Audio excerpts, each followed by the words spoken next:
বিকেল তখন 4:30।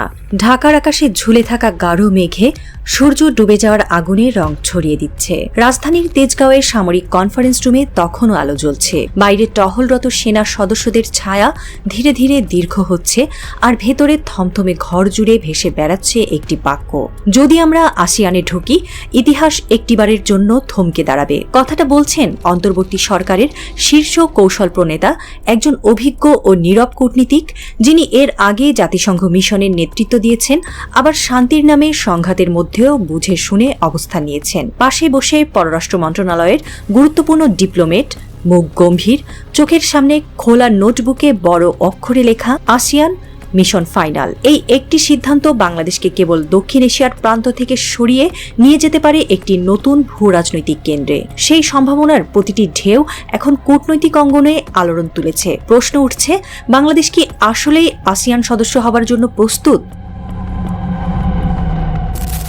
একসময় বাংলাদেশকে বিশ্ব মানচিত্রে দেখা হতো একটি অর্থনৈতিক ব্যর্থতার দেশ হিসেবে, কিন্তু বিগত এক দশকে দেশটি তৈরি পোশাক শিল্প, কৃষি, প্রযুক্তি এবং স্থানীয় শিল্প খাতে অবিশ্বাস্য অগ্রগতি ঘটিয়ে পৃথিবীর অন্যতম দ্রুত বর্ধনশীল অর্থনীতির রোল মডেল হয়ে উঠেছে। বাংলাদেশের বার্ষিক জিডিপি প্রবৃদ্ধি 6% ওপরে, যা দক্ষিণ পূর্ব এশিয়ার বেশিরভাগ দেশের চেয়ে এগিয়ে। রপ্তানি আয়, বৈদেশিক রিজার্ভ, মাথাপিছু আয় সবকিছুতেই দৃশ্যমান উন্নয়নের রেখাচিত্র।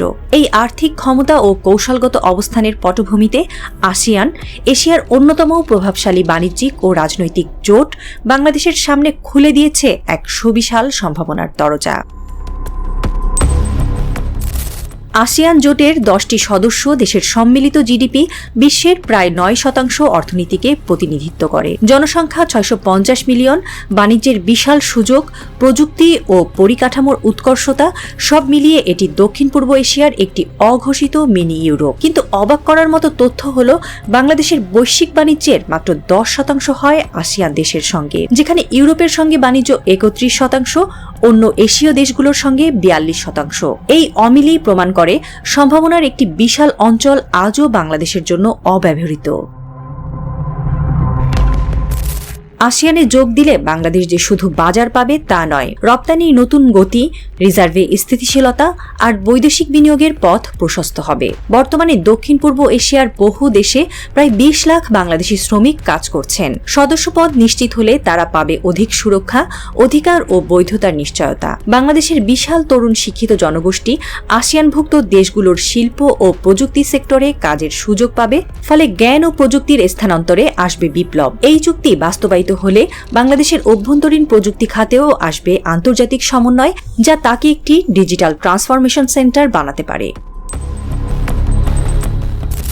বাংলাদেশের কৌশলগত সম্পদ হিসেবে এখন চট্টগ্রাম ও মোংলা বন্দর এবং নির্মাণাধীন কক্সবাজার গভীর সমুদ্র বন্দর হয়ে উঠছে দক্ষিণ পূর্ব এশিয়ার দেশগুলোর জন্য একটি স্বপ্নের প্রবেশপথ। এই বন্দরগুলো চীন, থাইল্যান্ড, মালয়েশিয়া, এমনকি ইন্দোনেশিয়ার জন্য খুলে দেবে ভারত মহাসাগরে সরাসরি পণ্যবাহী নৌপথের গেটওয়ে। এতে আঞ্চলিক বাণিজ্য ও পরিবহনে বাংলাদেশের ভূমিকাও বদলে যাবে তৃতীয় পক্ষ থেকে মূল চালক। এই বন্দর কূটনীতি ইতিমধ্যে ভারতের জন্য অস্বস্তির কারণ হয়ে দাঁড়িয়েছে। নয়াদিল্লি এ নিয়ে উদ্বেগ প্রকাশ করেছে একাধিকবার, কিন্তু ঢাকা এখন আর চুপ করে থাকছে না।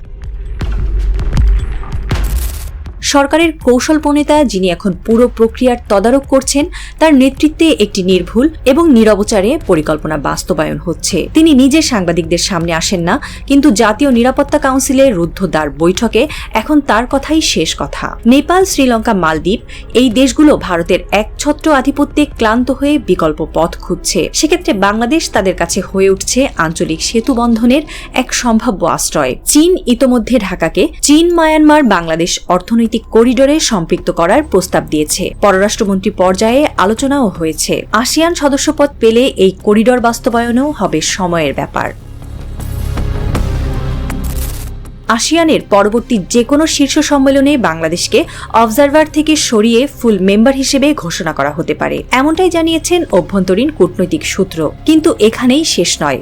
ভারতের মিডিয়া বলছে, বাংলাদেশে অতি সক্রিয় চীনপন্থী ব্লকের মাধ্যমে আসিয়ান অন্তর্ভুক্তিকে ব্যবহার করা হতে পারে ভারতের বিরুদ্ধে কৌশলগত চাপে পরিণত করতে। অন্যদিকে পশ্চিমা বিশ্লেষকরা বলছেন, বাংলাদেশের আসিয়ানে যোগদান দক্ষিণ ও দক্ষিণ পূর্ব এশিয়ার বিদ্যমান সাম্যতার ভারসাম্যকে নাটকীয়ভাবে পরিবর্তন করতে পারে।